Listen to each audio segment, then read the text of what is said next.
How y'all feel, man? I'm feeling good, man. It's It's good, good. man.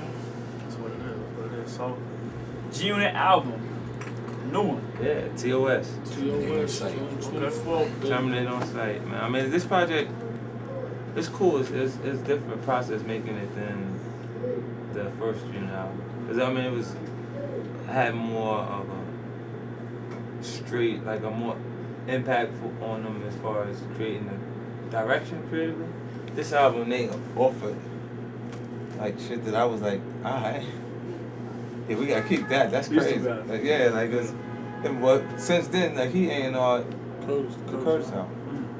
You know, so production wise, some of the decisions that I made on the project, I was going with then and making the decision. It was like, alright, let's do it. With this album, TOS, how different is it from Beg for Mercy? You know what I mean? Because I know each and every one of your lives has changed since that. The growth, it changed the sound of the material, and the musical choices definitely on point. Like this album, you should expect production from Timbaland, from Swiss Beats, from Polo the Don. A lot of new producers because I felt like the new producers actually have something to offer. You know, to be honest, I Get Money was one of those records that was a pivotal joint on the Curtis record, and it came from a guy who that was his first beat that he sold. Like, you know, he was producing beats for a minute. It's just that's the first one he got off into a space that's recognizable. Now, why has it gotten pushed back so much? This album hasn't been pushed back. The official date was June 24th. What happened was, it feels like the record's being pushed back because new material is hitting the street.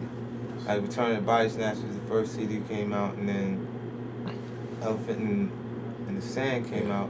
It kind of came out on top of them because Return of the Body Snatchers, the lifespan of the actual mixtape is a little longer than 4 weeks. You know, it just really starts to surface and really, like, what people has really got it and know the tape type by that point. And we dropped Elephant in the Sand on top of it because we had an opportunity to utilize Fat Joe's album release date. You know, so because he was gonna be disrespectful and talk at the same time, you know, I mean, he spent more time talking about me than he did his actual album. So it was a proper, you know, perfect point for me to utilize that for marketing purposes for a tape that's gonna be given away for free off of thisis50.com. And then what it did is it allowed me, like, thisis50.com for me is a platform created for marketing purposes. You know, like, I didn't say, let me get in the website business in order to make some money, because I make money everywhere else. You know, of course, there's opportunity to make money in the long run off it, but what I was looking forward to being able to do was to being able to service my fans all consistently at the same time. See, there's a 3-month gap between even the commercial records that we release. So if it's here and it's hot, 3 months later it starts being presented to Germany, France, Switzerland, some of the other markets that we got to follow in. So creating thisis50.com was allowing me to creating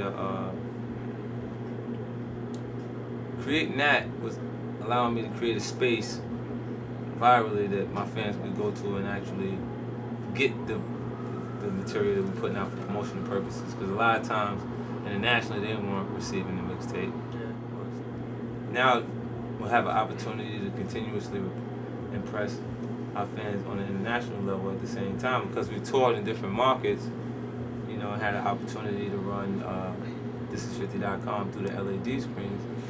We got an audience that isn't on MySpace on This Is 50. We got an audience that doesn't have any interest in Facebook on This Is 50.com, and it's because they're in France where the MySpace and Facebook is their Skyblog. You know, but because they have interest in the actual music, they'll actually look. Talk about This Is 50. Now, it's like it's a blog. We can safely say call it a blog. Well, you can call it a blog. And reason why people would say just a blog, like, it's more than that, because it directly relates to a person. You would feel like it's a blog because it's called This Is 50. We would call it a blog. If it had a different name, we would be calling it a full site because it has other components and areas that they can actually utilize for entertainment purposes. So, in all honesty, like what people have like on other, because I'm on the web, I look around and check things out. So people that are entertained by Media Takeout, Concrete Loop, Boss Up, some of those other gossip sites are really entertained by looking at new photographs. The story may be inconsistent. We already know this is it's an actual rumor site, but they constantly go because it's entertaining. The story that they create creatively gives you the, yo, is this real? Like, you see what I'm saying? 'Cause some of the stuff is real, some of the stuff isn't, and you go, is this real? But that second that you're thinking that, it's entertaining. It's occupying you mentally. Now, one thing I noticed about This Is 50 is it's not just a full-fledged G-Unit promotion site, Right. you know? And I found that interesting. Like, would we ever see a game on This Is 50? Or Yeah, a he's Fat been on Joe? there before. He's on there right now. He's probably on there. And so why is that? Why do you choose to? Well, I mean, because it's reporting more than 50 Cent. Like, if you're just interested in allowing it has to be a platform where we can actually launch things. Okay. Not just artists from a G-Unit perspective, but period. You know what I mean? Like, where you have the exposure to those people. Like, when you send a bulletin out and you got 200,000 people that receive a page and then they go to look. Because of that, you can bring all kind of things to their attention. I put the seat back when we rollin'. I let the system dump when we coastin'. I had a 3-pound with me cock. Went up on me and shot. In the street like a nigga. Say they know me, I don't know them. They say we came up together, I don't owe them. A motherfucker.